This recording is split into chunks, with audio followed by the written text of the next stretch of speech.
I believe it's really important for you to know how you actually behave when you're stuck on a decision. And why I'm saying this is because I do believe that recognizing yourself when you're really stuck from the very beginning, when you get stuck on a decision, will really make a difference in how long you'll stay stuck on a decision. So for example, let's say when you get stuck on a decision, you become frustrated, you become irritable, you feel impatient, you're no longer focused on what you need to do. When that happens to you and recognize yourself in that state, you can pause. You can recollect yourself and find out for yourself what is actually happening. Because the longer you stay in that state of frustration, irritability, or of being impatient, the longer you're actually not really focused on making the decision for you. Because in that moment in time, you're actually focused no longer on the actual decision-making process. And that is critical because the only way you can actually find the right decision for you is to actually be engaged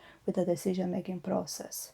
At the same time, you need to know that the fact that you stay stuck on the decision-making process, it gives you the wrong perception of you're actually engaged with the decision-making process, and then you start believing that the decision-making process is actually a hard process to go through. And through time, you might actually start avoiding aiming to make decisions, especially when time is critical and the stakes are high, and you start delegating those decisions to other people because you no longer want to engage with a process that you consider to be hurtful in a way, because you being frustrated, being irritable, and being impatient is actually you being in emotional pain.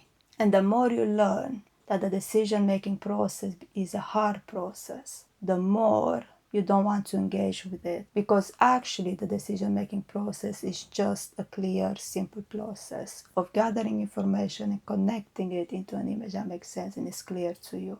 And you do need for yourself to have the belief that decisions can be made with ease, because the more you believe decisions are done with hardship, you actually put yourself in a place that you make things harder for you.